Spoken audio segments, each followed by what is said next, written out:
According to my research, most common organizations measure performance in terms of effectiveness and efficiency.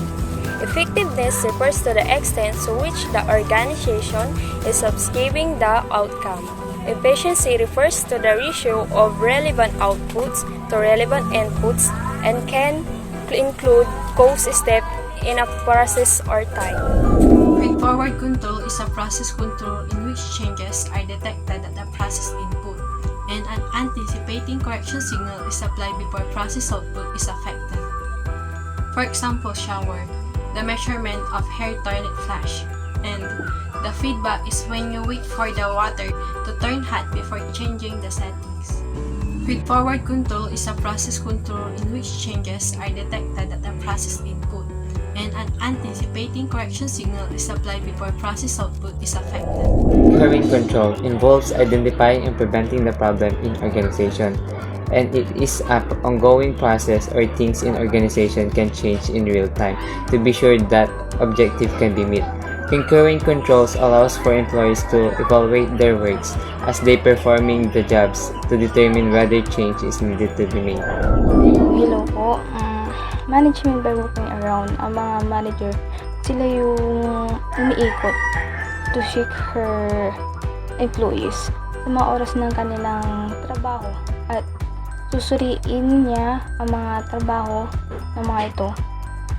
And karaniwang tumutukoy sa mga manager then to spend some part of their time sa pakikinig sa mga problema at idea ng kanilang employees. Feedback controls take place after a work activity is done. From the word itself, feedback, it takes place by the result of action on that specific activity you did. So, for example, when an organization set a goal, the team works to reach that goal for a specific period of time. And at the end of that period, the managers will view the result and they will determine whether the set goal was achieved. You can only determine if the work activity is done. That's the feedback works. Forward or forward-looking control. It is the most desirable type of control. It prevents problem. It is done before the activity. Feedforward can help the manager to achieve the goals of the company because it prevents problems that may affect on what Financial control, it is about the analyzing of quarterly income statements for its excessive expenses. It is also the calculation of financial ratios such to ensure that sufficient cash is available to pay its ongoing expenses, debts, and assets that are used productively. It is also Financial control also talks about the financial matters in a business to continue operating, and it is also used by different types of businesses such as servicing business, hybrid business, merchandising business, and manufacturing businesses. Examples of these are the fast food chains, for example, the Jollibee, McDonald's, and etc. The liquidity ratios are a sort of dividing cash and other liquid assets by the short term for borrowings and current liabilities. They show the number of times that short term liquidity ratios measures whether or not a business has enough resources to pay off of its short term debts, and measures a company to pay debt obligation and its margin of safety through the calculation of metrics including the current ratio, quick ratio, and operating cash flow ratio. Leverage ratio. What is leverage ratio? Measure how risky the firm is, the degree of use of debt facilities to finance resources and operation, and the company's solvency. Leverage ratio. Commonly, there are two or it revolves or things. Number 1, debt. Number 2, fixed costs. What is two important assumptions? Number 1, the higher the fixed cost, the higher the risk. Number 2, the higher the debt, the higher the risk. The ratio is defined as how efficiently a company uses its assets. This is calculated with the information coming from the balance sheet and income statements. This ratio is divided into subcategories: the inventory turnover and total asset turnover ratio. This ratio measures on how the management manage and control their financial assets to generate revenue and sales for the company. For example, in the inventory turnover ratio, if the percentage of this ratio is lower than expected, then it means that it has a problem converting your inventory into revenue. Then that's the time managers must take a managerial action to solve the said problem, whether they will create another strategies and plans or to correct the performance of their employees. Profitability ratios is a way to measure a company's performance. It focuses on a company's return on investment in inventory and other assets. It basically shows how well companies can achieve profits from their operations.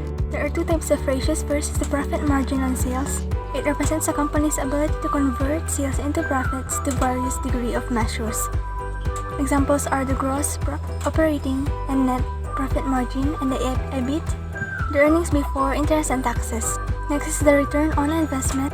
It tells whether the company is generating enough profit for its shareholders. Examples are return on assets, on equity, on debt, on revenue. Information is given by dictators or the source to make the situation controlled. Like in social media.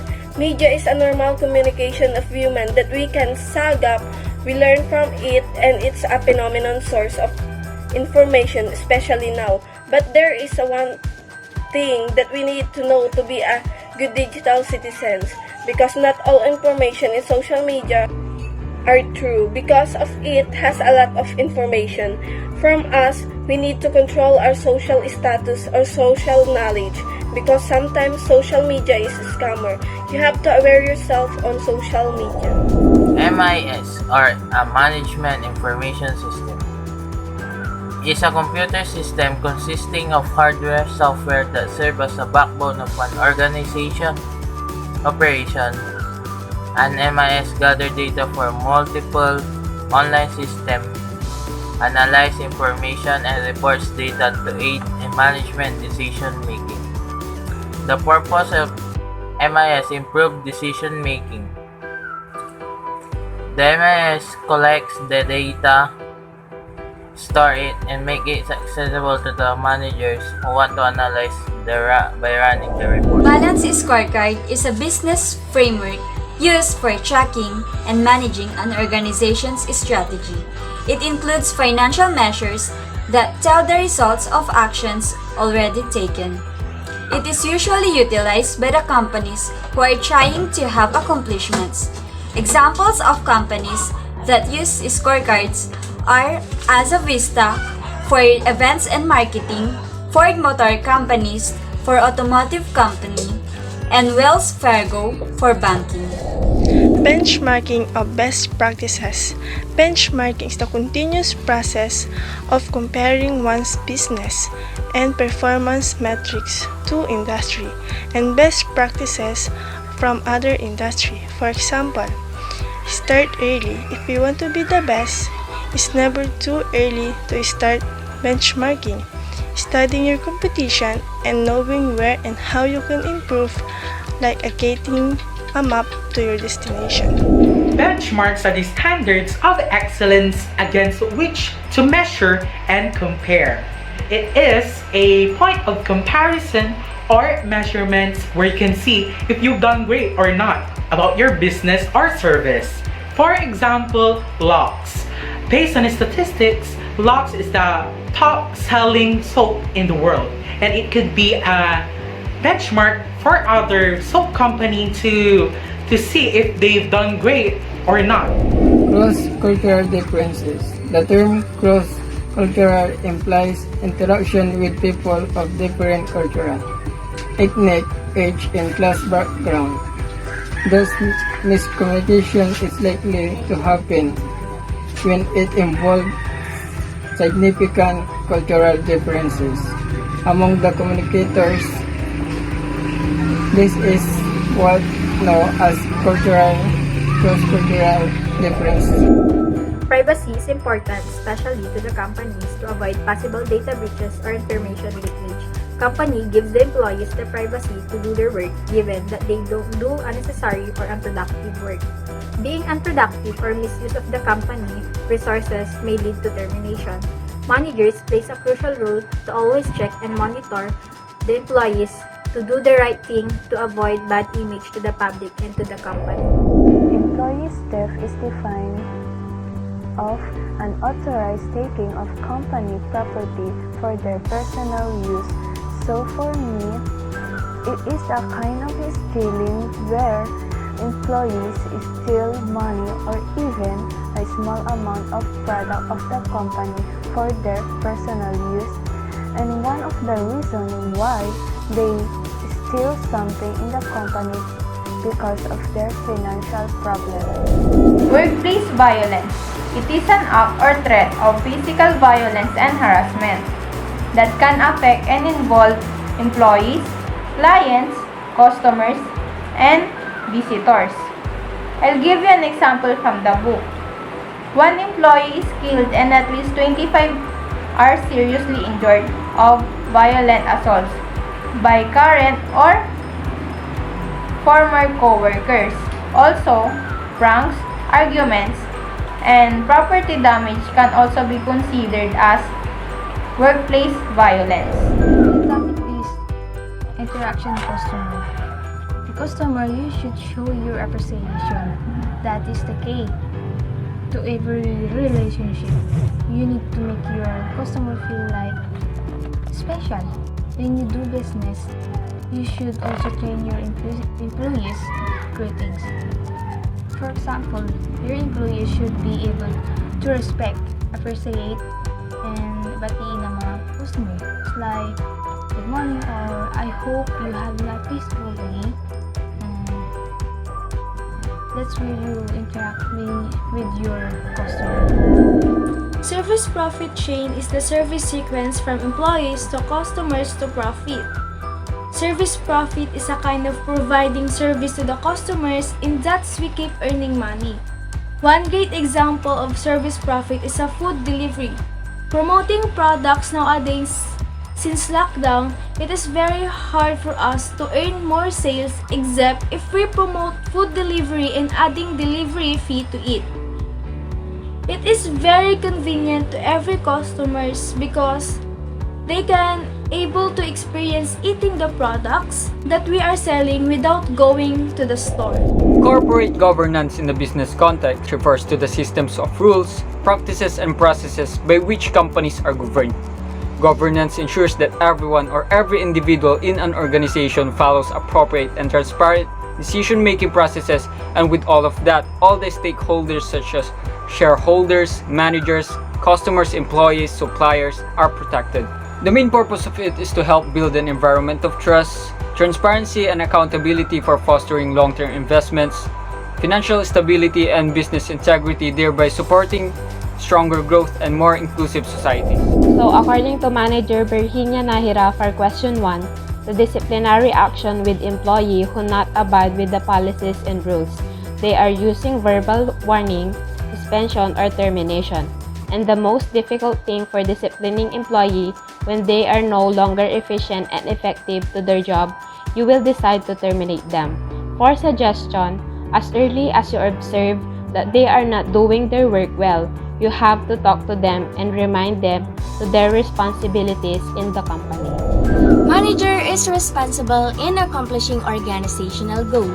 According to Sir Ronell, manager of Birdhouse Cafe and Bakery Incorporation, insubordination is the most employee action he encountered that equals to a 1-week suspension for their disciplinary action. Where areas, progressive discipline is the most effective way in terms of assisting members to become efficient. And the feedback of employees' performance must be monitored by the managers to meet such goal. Based on my interview with Mr. Renz Shorbin Serrano, the managers of Linguinitos Chili Garlic, the disciplinary action of his employees are very important to the business, being able to improve each of employees regarding with their behaviors and work. The irresponsible action of each employee will be penalized, and in absences, there is a possibility that the employees will automatically dismiss. He believes that the time management is a top priority of the business. For example, in budgeting, we need to control our expenses to save money and buy our necessities. In my situation, I am planning to save money and buy a new cell phone. So I decided to budget my allowance and save at least 20 pesos a day. Pero sa kalagitnaan ng pag-iipon ko, I noticed that I don't save 20 pesos every day according to my plan and realized that I have been spending too much.